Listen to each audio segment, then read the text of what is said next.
1999 میں سابق وزیر اعظم میاں محمد نواز شریف اور اس وقت کے army chief general Pervez Musharraf کے درمیان کارگل کے معاملے پر کچھ اختلافات چل رہے تھے۔ انہی اختلافات کے باعث نواز شریف نے جنرل مشرف کو جبری ریٹائر کرنے اور نئے army chief Zia Uddin but کو تعینات کرنے کا فیصلہ کر لیا تھا۔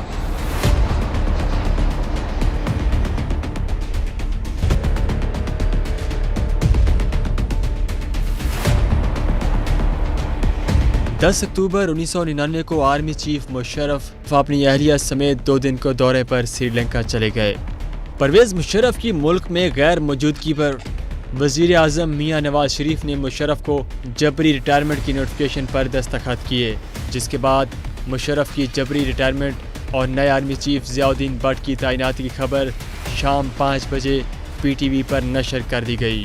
جنرل مشرف کی جبری ریٹائرمنٹ کی خبر سن کر آرمی کے حلقوں میں بے چینی پھیل گئی، جبکہ مشرف کی فلائٹ خبر نشر ہونے سے پہلے ٹیک آف کر چکی تھی اور مشرف کو اس فیصلے کی اطلاع پہنچانے کا کوئی ذریعہ موجود نہ تھا۔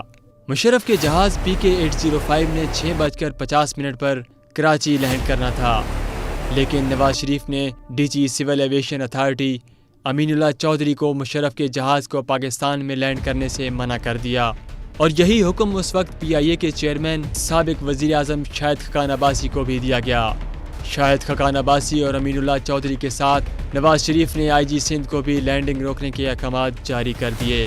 سندھ پولیس نے وزیر اعظم کے احکامات پر عمل درآمد کرتے ہوئے ایئرپورٹ پر فائر بریگیڈ گاڑیاں کھڑی کر کے رن وے کو بلاک کر دیا تاکہ طیارہ لینڈ نہ کر سکے۔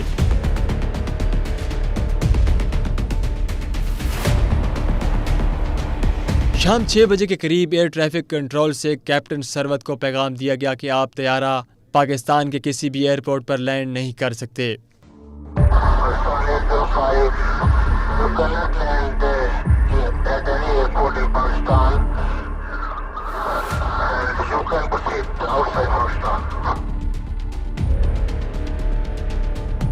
یہ سن کر پرویز مشرف کے جہاز کے کیپٹن کافی پریشان ہو گئے، کیونکہ جہاز میں مشرف سمیت 198 مسافر سوار تھے اور جہاز میں فیول صرف 30 سے 35 منٹ کی اڑان کا باقی تھا۔ کیپٹن نے واپس پیغام بھیجا کہ جہاز میں اتنا فیول نہیں کہ انڈیا کے شہر احمد آباد ایئرپورٹ کے علاوہ کسی اور ملک جا سکے۔ نواز شریف کو جب جہاز کے فیول کے بارے میں بتایا گیا تو انہوں نے مبینہ طور پر جہاز کو احمد آباد ایئرپورٹ انڈیا لے جانے کا کہا۔ کیپٹن سرورت نے جہاز میں موجود مشرف کے ساتھ ہی بریگیڈیئر ندیم تاج کو کاکپٹ میں بلایا اور ساری صورتحال سے آگاہ کیا۔ یہ سن کر پرویز مشرف بھی کاکپٹ میں آ گئے۔ جہاز کے کمیونیکیشن سسٹم سے کراچی کنٹرول ٹاور رابطہ کیا گیا۔ ایئر کنٹرولر کو مشرف نے کور کمانڈر کراچی سے بات کروانے کا کہا تو ایئر کنٹرولر نے بات کروانے سے انکار کر دیا۔ ادھر جنرل افتخار کو ساری صورتحال کا علم ہوا تو وہ کنٹرول ٹاور پہنچ گئے۔ جنرل افتخار نے پائلٹ سے بات کروانے کا کہا تو کنٹرولر نے یہ کہہ کر انکار کر دیا کہ اوپر سے سخت آرڈر آیا ہے کہ فلائٹ کے علاوہ پائلٹ کی کسی سے بھی کوئی بات نہ کروائی جائے۔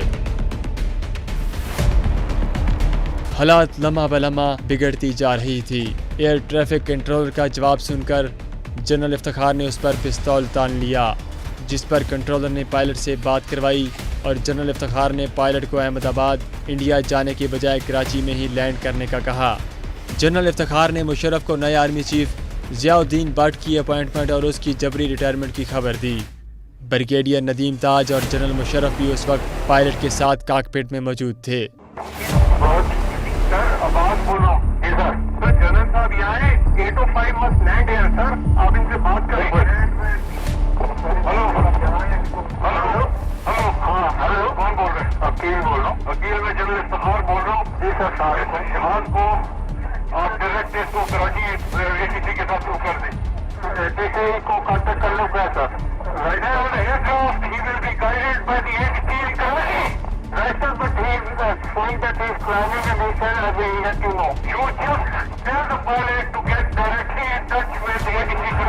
جنرل مشرف نے 7:32 پر جنرل افتخار کو یہ آرڈر کیا کہ 111 بریگیڈ کے corps commander Rawalpindi lieutenant general Mahmood اور جنرل عزیز جو کہ اس وقت کور کمانڈر کراچی تھے ان کو کہیں کہ ملک پر ٹیک اوور کر لیا جائے اور کسی کو بھی ملک سے باہر نہ جانے دیا جائے۔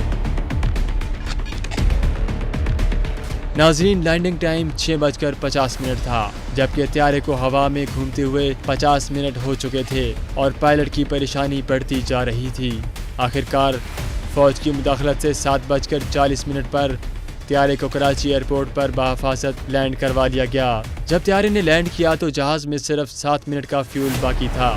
جنرل مشرف طیارے سے اترے تو corps commander Karachi general Usmani نے اترتے ہی ان کو یہ بتایا کہ مجھے آپ کو گرفتار کرنے کا حکم ملا ہے۔ اس بات پر ایک لمحے کے لیے مشرف گھبرائے، لیکن ساتھ ہی جنرل عثمانی نے مسکراتے ہوئے کہا، صورتحال کنٹرول میں ہے سر۔ یوں ایک بار پھر ملک میں مارشل لا لگ چکا تھا اور اب ملک کا تمام کنٹرول فوج کے سپرد تھا۔ Dear brothers and sisters, your armed forces have never and shall never let you down, inshallah.